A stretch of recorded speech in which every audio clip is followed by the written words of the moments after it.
മേൽ പറഞ്ഞ 173(1) sub close 2, 184 close 1 എന്നിവ ഒന്നും സാറ്റിസ്ഫൈ ചെയ്തിട്ടില്ല എങ്കിൽ 47 ക്ലോസ് 1, അതായത് കാരണം കാണിക്കുക.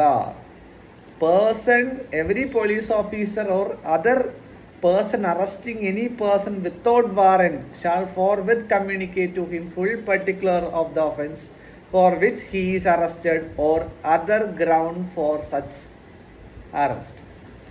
എങ്ങനെ കാരണം അറിയിക്കാൻ കഴിയുക എന്ന പ്രശ്നവും ഇതിൽ നിലനിൽക്കുന്നുണ്ട്.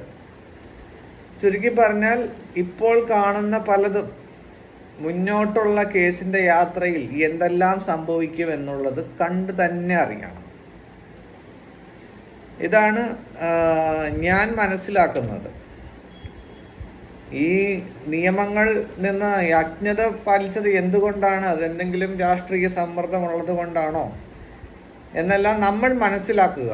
നമ്മൾ ഈ വാർത്താ മാധ്യമങ്ങൾ കേൾക്കുമ്പോൾ ഇതിൻ്റെ ഉള്ളിൽ എന്താണ് ഉള്ളിലിരിപ്പ്, ഉൾക്കളി എന്നെല്ലാം നമ്മൾ മനസ്സിലാക്കേണ്ടതായിട്ടുണ്ട്. പിന്നെ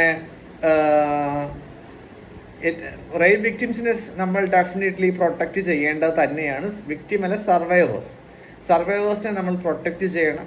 ഉന്നാവുക, കത്തുക, അങ്ങനെ നമ്മുടെ നാട്ടിൽ, നമ്മുടെ ഇന്ത്യയിൽ അങ്ങനെ സർവൈവേഴ്സുകളുണ്ട്. അവരെ പ്രൊട്ടക്റ്റ് ചെയ്യുക തന്നെ വേണം. അതിൽ യാതൊരു ദാക്ഷിണ്യവും ഇല്ലാത്ത കാര്യമാണ്. അങ്ങനെയുള്ള ആളുകളെ ഒറ്റപ്പെടുത്തുക തന്നെ വേണം. സർവൈവേഴ്സിനെ പ്രൊട്ടക്റ്റ് ചെയ്യുക എന്നുള്ളത് വളരെ പ്രധാനപ്പെട്ട കാര്യമാണ്. ഇത് നിയമത്തിൻ്റെ ഭാഷയിലുള്ള കാര്യമാണ്.